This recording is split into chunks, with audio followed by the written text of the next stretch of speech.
Je les vois mais super emballés par ce projet de Wembanyama construire le terrain. Je vois que c'est encore super secret, personne n'est au courant dans la mairie, il n'y a que eux et quelques élus peut-être. Et donc on me parle de ça et déjà voilà, moi je vois leur visage s'illuminer quand ils me parlent de ça et ils me disent est-ce que toi tu te sentirais de mettre ça en image. Je m'appelle Léna Genquin, j'ai 18 ans, je suis étudiante en cinéma à la Sorbonne Nouvelle et à côté je suis réalisatrice de documentaires et de fiction.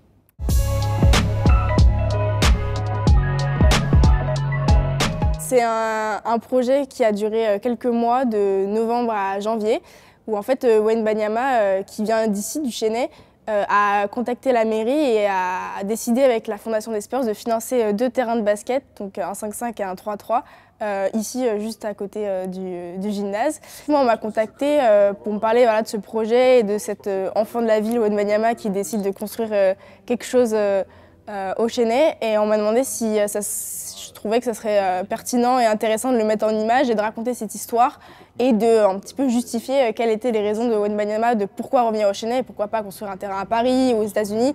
En gros, c'est quoi les liens qu'il garde encore avec cette ville et qu'est-ce qu'il a voulu faire avec ce terrain vis-à-vis des jeunes, vis-à-vis de la communauté d'ici. Et du coup, on m'a contacté et moi rapidement, je me suis dit que ça pourrait être super intéressant voilà, de mettre en parallèle la construction de ce terrain avec la construction d'un petit peu Victor ici au Chesnay. Le chantier a démarré une semaine après.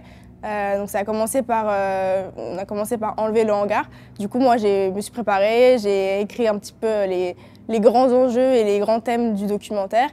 Donc je suis partie avec ma caméra épaule sur le chantier et voilà, j'ai accroché une caméra time-lapse en haut du gymnase et après ça a démarré comme ça. On n'avait jamais travaillé ensemble avec la ville, mais ils me connaissaient déjà parce que avant j'avais fait une série documentaire avec le Paris Saint-Germain et du coup ils me connaissaient pour ça, ils savaient que je pouvais filmer des jeunes dans le sport. C'est José et Aude qui m'ont juste invité dans leur bureau en disant « Viens, on a un projet dont on aimerait te parler », donc moi je viens. Et déjà je les vois mais super emballés par ce projet de Wembanyama construire le terrain. Je vois que c'est encore super secret, personne n'est au courant dans la mairie, il n'y a que eux et quelques élus peut-être.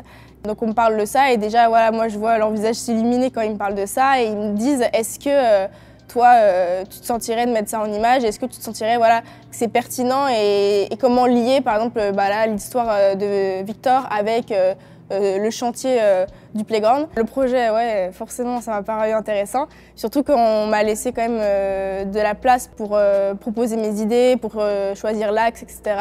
Juste, voilà, on m'a expliqué ce qui allait se passer factuellement, que Victor venait le 21 janvier et qu'il construisait un terrain. Et ensuite, c'était vraiment... ils m'ont laissé choisir ce qui était intéressant de parler, ils m'ont laissé choisir les intervenants. C'était vraiment hyper cool de travailler avec eux. Et puis on était tout de suite d'accord sur la portée du documentaire et sur le ton qu'on voulait adopter, donc c'était super. Le plus dur, c'était de caler ces 10 minutes d'interview dans son emploi du temps de ministre les jours où il était à Paris. C'était dingue comment chaque minute était comptée. Donc on a calé l'interview juste avant l'inauguration du terrain. Et donc c'est vrai que c'était un petit peu vraiment short sur le timing, quoi. C'était 10 minutes, pas une de plus. On s'est retrouvés donc 2 Chesnay-Courtois. Finalement, c'est assez drôle parce qu'on était dans le même collège, on fréquentait un peu les mêmes endroits ici au Chesnay, on se trouvait plein de points communs après l'interview. Mais donc c'est vrai, c'était drôle de se retrouver. Moi, j'étais dans la classe de son frère, du coup, on était un peu, même si on se connaissait pas, on avait voilà un peu eu le même parcours, un peu comme tous les enfants du Chesnay finalement. Finalement, moi, je suis toujours été dans la vidéo depuis toute petite. Moi, c'est d'abord le montage qui m'a passionnée. Quand j'étais petite avec mes amis, vers 7 ans, je faisais des petits courts-métrages, des petites vidéos avec mes meilleurs amis. C'est en faisant des films pour pouvoir les monter après que je me suis découvert une passion pour la réalisation. C'est un peu venu comme ça. Et après, voilà, au fur et à mesure, le documentaire, ça m'a paru une évidence puisque je voulais réaliser un projet un petit peu de A à Z et faire un projet plus important que ce que je pouvais faire avec mes amis, des petites vidéos. Et le documentaire, c'est pas mal pour ça puisqu'on peut se lancer dans un projet et en fait, voilà, on filme le réel, donc on peut venir avec notre caméra et voir ce qui se passe et ensuite voir si on peut en tirer quelque chose au montage. Après maintenant, ça peut être un peu écrit avant. Donc c'est pour ça que quand j'avais 14 ans, Moi, je voulais filmer d'autres jeunes qui étaient passionnés, qui avaient à peu près le même âge que moi.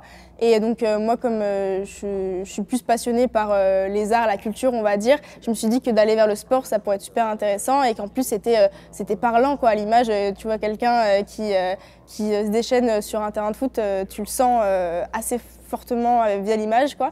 Et donc, je me suis dit, pourquoi pas faire un documentaire sur des jeunes sportifs dans le foot, pourquoi pas, et pourquoi pas le PR Saint-Germain. Du coup, voilà, j'ai monté un dossier, je les ai contactés par mail et ça s'est fait.